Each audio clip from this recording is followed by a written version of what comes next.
Muslims की आबादी बढ़ती जा रही है। 2030 तक मुस्लिम हिंदू से ज़्यादा हो जाएंगे। You've heard these rumors before, haven't you? Let's try and debunk this conspiracy theory with the help of numbers.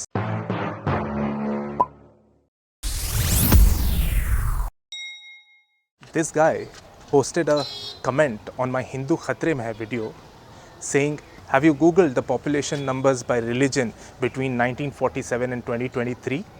His insinuation was that the Muslim population has risen from 9.8% to 14.23%, whereas the Hindu population has fallen from 84% to 79.8%.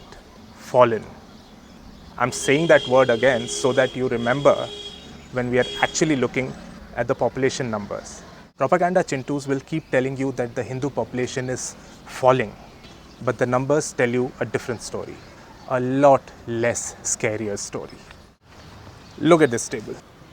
I've taken numbers from 1951 census and 2011 census, and I've extrapolated 2023 population numbers from the 2011 population ratios. Here is a summary. Right now, there are 112 crore Hindus and 20 crore Muslims, as compared to 1951, when there were 30 crore Hindus and 3.5 crore Muslims. The absolute number of population rise for Hindus is 82 crores against a mere 16 crore for Muslims. 82 crores is 5 times as much as 16 crores. Yet, Muslims are trying to take over with population, aren't they? Yes, Muslims did have generally higher number of children, bigger families, but the trend has been quickly changing. Let's look at this table.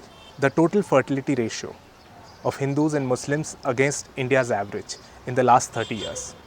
This data is taken from NFHS surveys which are conducted by the Government of India. Now the TFR has constantly been falling for all the communities. This is a result of the birth control awareness programs run by the government.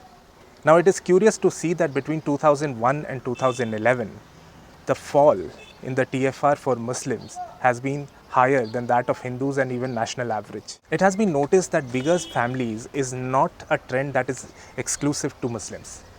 Bigger families is also rampant in rural India among Hindus who are less educated, less aware of the need for birth control. Here's another graph to put things into perspective for you.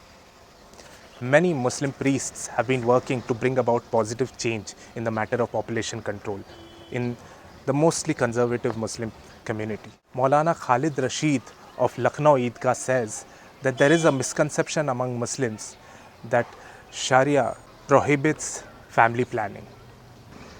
He says they have conducted awareness programs, given speeches to clear such misconceptions about the Sharia. No doubt there's still a lot of ground to cover, especially with rural Muslims who are poorer and less educated. But the idea that there is a sinister conspiracy of Muslims to explode in numbers and take over the nation is bogus. In fact, an article from scroll.in points out that with the current rate of population growth, it would take around 220 years for Muslim and Hindu population to become 1:1.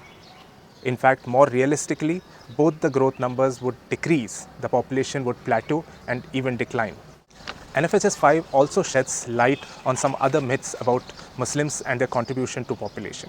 For example, the whole bit about Muslims having multiple wives. And while it is true that the Muslim personal law allows for 4 wives, whereas for all other communities, polygynous marriages are prohibited, the women surveyed in NFHS 5, 1.9% Muslim women said that they were in polygynous marriages. The same number was 1.3% for Hindus and 1.6% for other religious communities. So the idea that every Muslim man is marrying multiple wives also false.